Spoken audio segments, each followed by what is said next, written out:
예레미야 3장 1절에서 9절.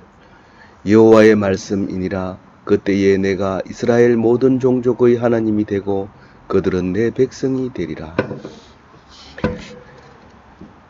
오늘 읽은 말씀 속에서 이스라엘의 회복이라는 제목을 가지고 있는데, 이 이스라엘이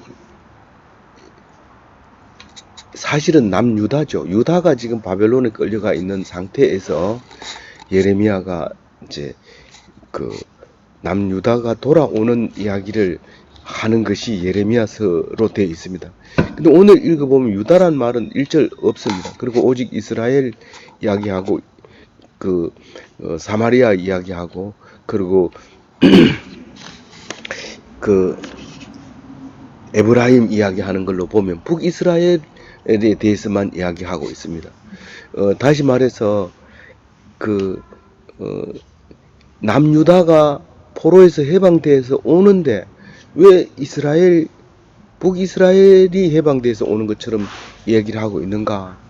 많은 학자들은 예레미야가 북이스라엘 사람이다, 출신이다, 그렇게 해서 이제 그렇게 했다라고 얘기하는데, 어쨌거나 우리는 북이스라엘은 남유다보다 150년 전에 아수르에게 망했지만, 남유다가 바벨론에 끌려가서 돌아오는 70년 후에 그 일을 예언하면서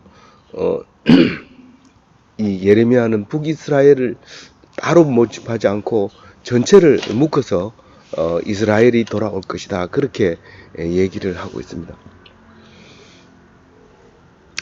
그런데 오늘 1절부터 3절까지는 마치 출애굽 얘기를 하는 것 같은데, 이것을 다른 번역에서는 바벨론 포로에서 끌어온 이야기처럼 말할 때도 있어요. 근데 제가 볼 때는 이거는 그 출애굽 이야기를 하고 있습니다. 그 때에 이게 출애굽 때라고 제가 보면, 내가 이스라엘 모든 종족의 하나님이 되고 그들이 내 백성이 되리라 라고 얘기를 했을 때, 그 출애굽 하나님이 그때부터 하나님의 계심을 나타냈던 거죠. 그 전에 아브라함 때부터 시작해서 이 모세까지 오는 동안에는 기록도 없고, 사실은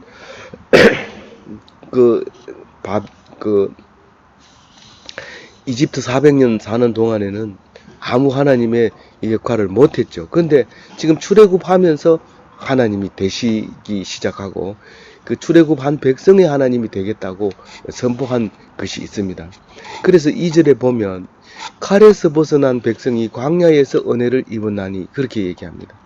그러니까 광야 40년 동안에 그 출애굽 백성들이 하나님의 은혜를 입고 신발 한 켤레로 옷 한 벌로 40년을 지났던 것을 생각하면서 이렇게 은혜를 입었다고 얘기를 할 수 있습니다. 근데 이거를 광야라는 말이 없다면 그 바벨론에서 풀려나는 이야기로 충분히 이 이야기가 되집니다. 근데 이 광야라는 말 때문에 이것은 다시 원래 이스라엘 백성이었던 것을 생각해낼 수 있습니다. 그래서 그 날이라고 하면 출애굽 날, 다른 말로 얘기하면 6월절을 얘기하는 겁니다. 6월절에 하나님이 우리의 하나님이 되어 주셨고, 백성들은 하나님의 백성이 되어 줬습니다. 그 이집트에서 하나님이 10가지 재앙으로 임재하심을 보여줬지만, 사실 출애굽한 백성에게만 하나님이 되지, 그대로 남아있는 사람은 그 하나님을 만나지 못하게 되는 거죠. 그래서 출애굽해서 하나님을 만나서 하나님 백성이 되고, 하나님은 그 이스라엘의 하나님이 되어 주셨다고 하는 것입니다. 그렇게 출애굽시킨 목적이 뭐냐고 하면 2절 끝에 그 얘기를 하죠. 내가 이스라엘로 안식을 얻게 하러 갈 때에라, 이렇게 얘기합니다. 이스라엘 백성이 요단강 건너서 그 약속하신 땅으로 들어가서 안식하게 될 그들 얘기하게 되죠. 그래서 우리는 요단강 건너편 가나안 땅을 그 약속의 땅으로 보고 있어요. 요단강 건너기 전에 땅도 주셨지만은 요단강 건너가서 땅을 차지할 때 그게 안식을 위한 땅이다. 그래서 장례식 때 요단강 건너가 만나리, 이 말은 안식했다는 거죠. 안식, 영원 안식을 얻는 것이 요단강 건너서 얻는 거라고 이제 은유적으로 우리는 노래하고 있고 찬송하고 있는 것이죠. 그래서 그 광야 40년 동안 43절에 보면 옛적에 여호와께서 나타나사, 그 광야 40년 할 때 나타나서 신명기에 그렇게 얘기합니다. 내가 영원한 사랑으로 너를 사랑하기에 인자함으로 너를 이끌었다, 이렇게 말씀하십니다. 그러면 이 옛적이라는 말을 그 출애굽 때를 얘기할 수 있죠. 근데 사실은 새 번역에는 옛적이라고 하지 않고 먼 곳이라고 번역을 해놨습니다. 이 먼 곳이라고 하면 바벨론에서 온 것으로 되지요. 근데 이 옛적이라고 말할 때는 이거는 출애굽을 말하고 있는 것으로 봐야 됩니다. 그런데 이 문맥으로 보나 여러 가지 문으로 보면 이것은 출애굽을 얘기하는 겁니다. 뒤에 4절을 보면 더 명확하게 되어지고요. 우선 그 영원한 사랑, 긍휼, 이거는 아가페를 얘기하게 되는 거죠. 아가페는 물론 헬라 말이기 때문에 나중에 이제 쓰여지기 시작하지만 그 전에는 끝까지 헤세드라는 말로 우리에게 하나님의 사랑을 보여줬습니다. 이 인자함이라는 거죠. 헤세드로. 그리고 하나님이 통치하셨고, 그래서 그 가나안 땅에 들어가서도 하나님이 계속 통치를 하셨지만, 그러나 사람들이 이 왕을 요구해서 이제 왕정치로 이제 넘어가게 됩니다. 왕정으로 넘어가지만 왕정은 겨우 3사람의 왕을 배출하고 이제 왕정 정치가 나눠지게 됩니다.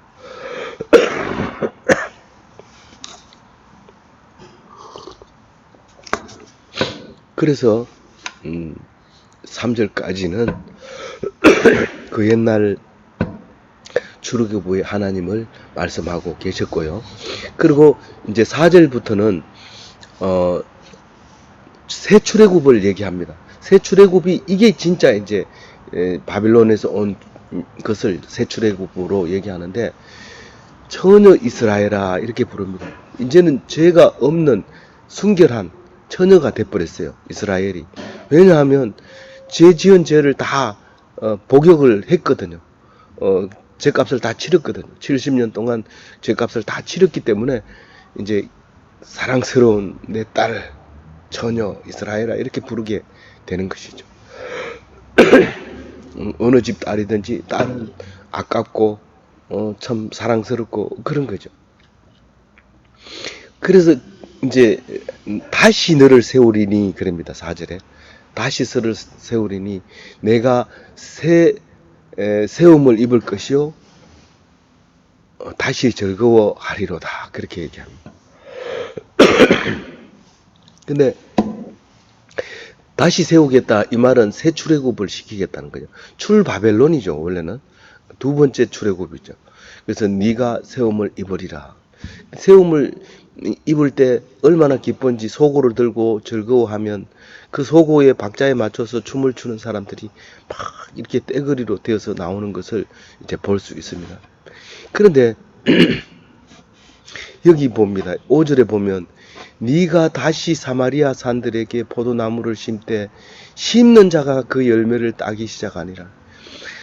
그 보통 씨를 심었다고 해서 자기가 딸 수 있는 게 아닙니다. 열매가 있기 전에 블레셋 사람들이 와가지고 따가지고 가기도 하고 적군들이 와서 따가기도 합니다. 그럼에도 끝까지 심었습니다. 혹시 그들이 안 오면 자기 차지가 되니까요. 그렇게 했던 게 아니라 이제부터는 열매를 자기가 심은 사람이 따기 시작하게 되는데, 이게 이제 사마리아라는 것은 북이스라엘의 수도라고 보죠. 수도니까 사마리아라고 얘기합니다. 남유다 같으면 예루살렘 이럴 텐데 북이스라엘이기 때문에 사마리아라고 얘기합니다. 그냥 이스라엘이라 했으면 우리는 남유다까지 통틀어서 이스라엘이라고 얘기하겠구나 이런 말하지만, 사마리아 말하고 에브라임 말하기 때문에 이거는 북이스라엘을 얘기하고 있는 것은 분명합니다. 그러니까 이 예레미야서를 쭉 읽어보면 남유다 말보다는 북이스라엘 말을 훨씬 더 잘합니다. 물론 자기가 잘 알고 있기 때문에 하죠. 이 목사님들이 설교할 때 자기가 아는 걸 설교하지 모르는 걸 설교하지 않습니다. 그래서 그 사람의 인격을 통해서 나오는 게 설교죠. 말씀이 인격을 통해서 나오는 게 설교인데, 그 인격이 구치소 갔다 온 사람이면 구치소 얘기. 그래서 어디 감옥에 갔다 오신 목사님들 설교를 하면 감옥에 갔다 온 사람들이 많은 은혜를 받게 됩니다. 그래서 많은 사람들이 모이게 되는데, 이 예레미야는 북이스라엘 사람이었기 때문에 결국은 북이스라엘도 그때 회복이 돼서 돌아왔다. 그렇게 우리가 이해를 하고 기뻐하시면 되겠습니다. 그런데 여기 보면 열매를 따기 시작하니라 그렇게 하고 즐거워하니라 이렇게 얘기합니다. 사실은 9절에도 같은 말을 하지만은 시작하고 바뀌고 이게 즐겁지요. 바뀐 다음에는 즐겁지 않습니다. 우리가 전기공학을 공부할 때도 보면 이렇게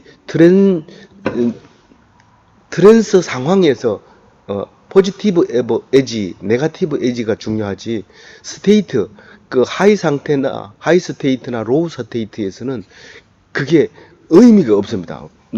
아무 변화가 없습니다. 전기가 들어간다고 해서 변화가 있는 게 아니라 전기가 오프 될 때라든가 턴 오프 될 때라든가 턴 온 될 때 그 과정이 굉장히 중요한데, 그게 기쁨이 오는 거죠. 잘 살게 됐다고 못 살다가 잘 살게 되면 얼마나 기쁜지 모릅니다.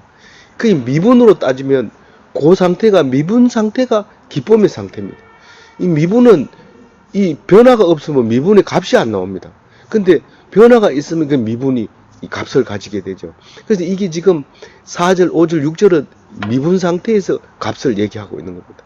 지금 포로에서 이제 자유를 얻을 그 상태를 지금 말하고 있는데 얼마나 기쁜지 모릅니다.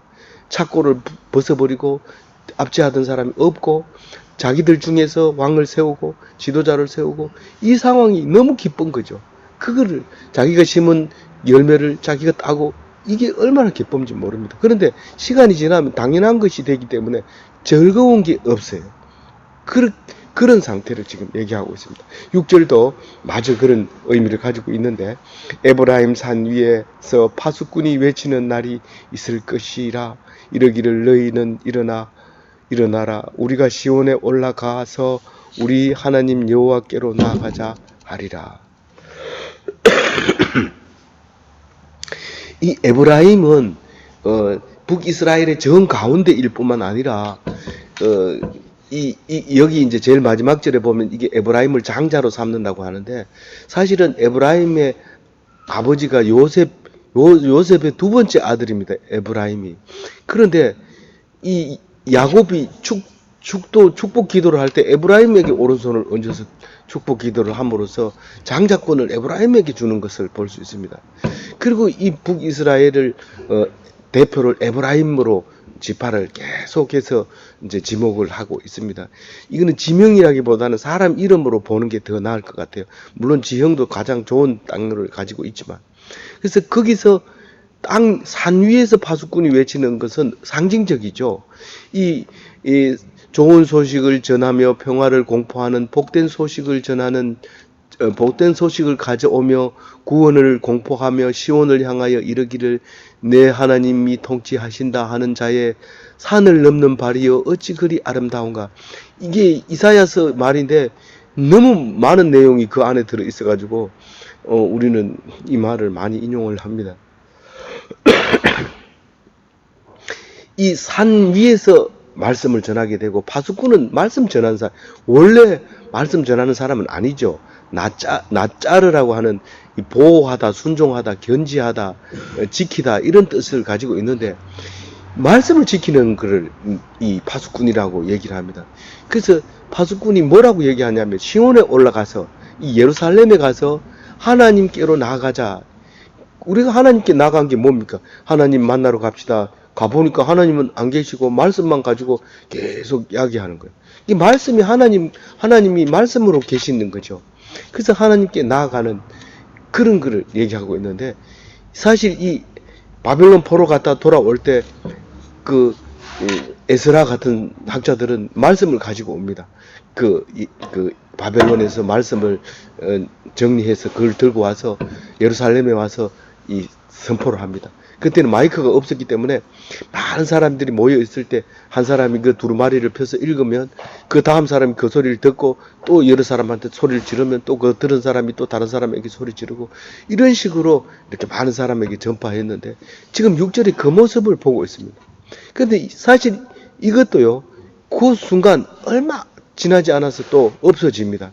왜냐하면 우리 대한민국 교회가 6.25 사변이 나고 남북이 갈라지고 경제가 어렵고 그런 상태에서 하나님을 만나서 너무 기뻐서 엄청 즐거워하고 잘 살았죠. 자녀들을 놓으면 다 출세하러 나가고 자기는 힘들어도 그래도 그게 좋은 소식이 들려오는 것 때문에 기뻐하고 감사하고 그랬죠. 그 기간이 딱 끝나면 어떻게 됩니까? 우울증이 오고 그 다음에 자살이 늘어나고 교회 안 나가고 그런 일이 생기는 거죠. 그게 당연한 겁니다. 그 얘기가 오늘 6절까지 왔다고 생각하면 되겠습니다.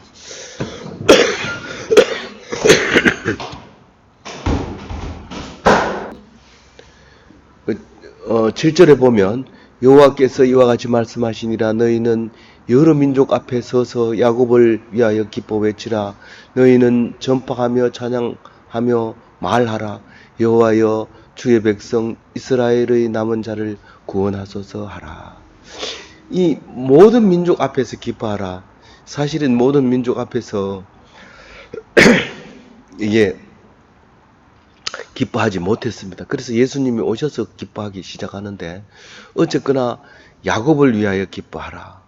이게 하나님 백성을 위해서 기뻐하라는 거죠. 찬양하며 세상에 전파하여 외쳐라. 여호와 주여 이스라엘의 남은 자를 구원하소서. 이 이스라엘의 남은 자는 믿는 자를 얘기하는 거죠. 다 사실은 이제 1차적으로는 포로로 갔다 오면서 중간에 다 죽은 사람이고 남아서 하나님 말씀 믿겠다, 하나님 섬기겠다고 예루살렘으로 돌아오는 걸 얘기하고 있는 거죠. 1차적으로는 그렇지만 지금 우리가 이걸 읽을 때 하나님 백성으로 남은 사람, 그러니까 믿는 자를 얘기합니다. 만약 믿지 못한 사람은 다 떨어져 나간 거예요. 원래 하나님부터 하나님의 백성으로 만들어 놨는데 다 죽어버리고 정신 차리고 하나님 앞에 돌아오고 믿음 가지면 남은 자가 되는 겁니다. 이 사람들을 구원하소서. 당연히 구원하죠. 그런데 이 세상에 전파하면서 모든 민족 앞에서 자랑스럽게 이 예수 그리스도를 전파할 수 있는 그 모양이 7절에 그렇게 표현하고 있는 겁니다. 이렇게 포로가 돼서 돌아와서 이렇게 전파하는 것처럼 우리는 예수 그리스도가 옴으로써 비로소 이 말씀이 성취되고 있는 것을 알 수 있습니다. 근데 그러면 우리가 하나님 남은 자를 구원하소서 하면 하나님은 그럼 뭘 하느냐가 이제 8절 9절에 나옵니다. 하나님은 어떤 일을 할까요? 우리만 돌아온다고 해서 되느냐? 그게 아니라는 거죠. 거기에 보면 그 하나님이 하시는 일이 우선 첫 번째로 북쪽 바벨론에서 인도하여 온다. 이 북쪽이라고 쓰는 거는 틀림없이 바벨론을 얘기합니다. 북쪽은 항상 바벨론을 상징하고 있었거든요. 남쪽은 사실은 그 이집트는 우리가 중국에 붙어 있는 것처럼 이집트에 붙어 있기 때문에 많은 사람들이 이 예루살렘 정도는 이집트라고 해도 과언이 아닐 정도로 가까이 있는 거죠.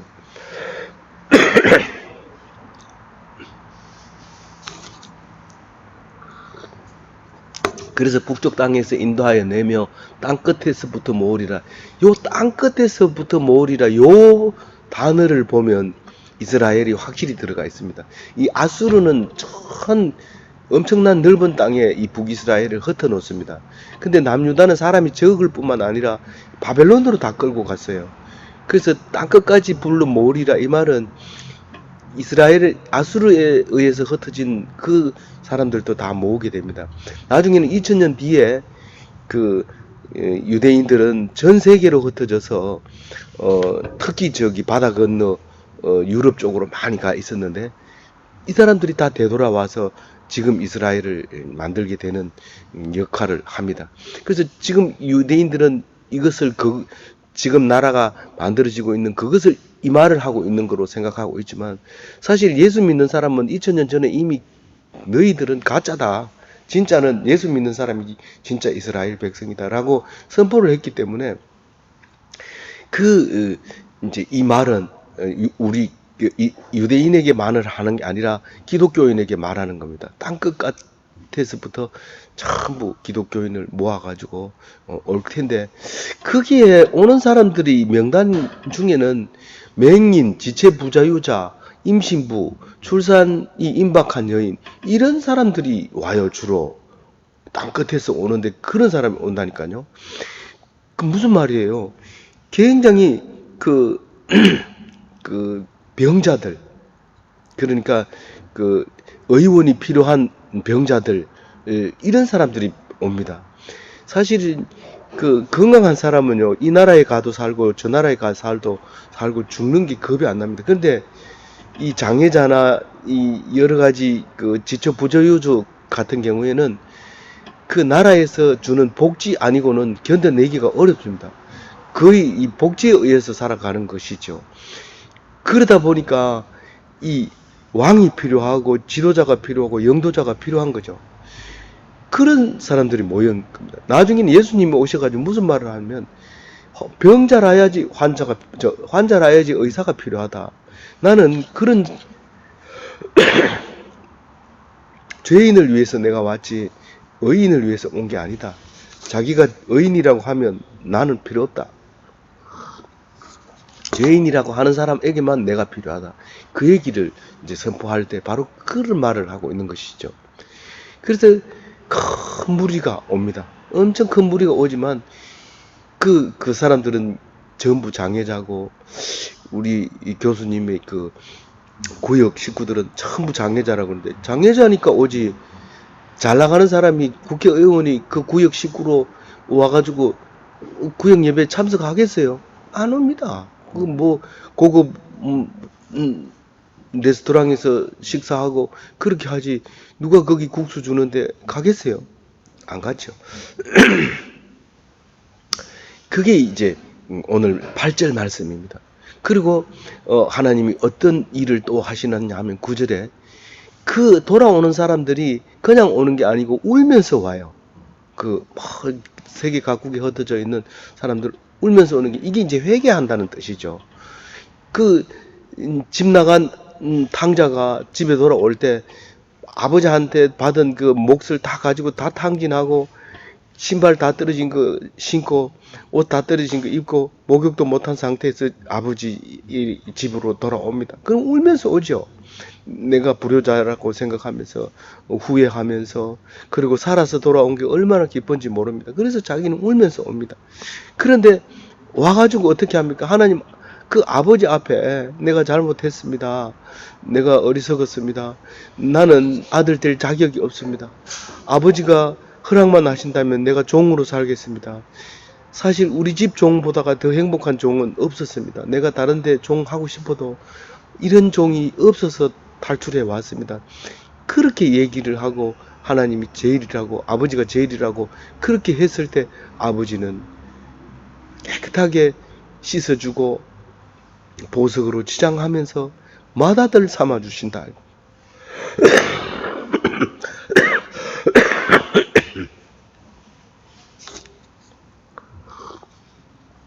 제일 마지막에 보면 나의 장자니라 그렇습니다.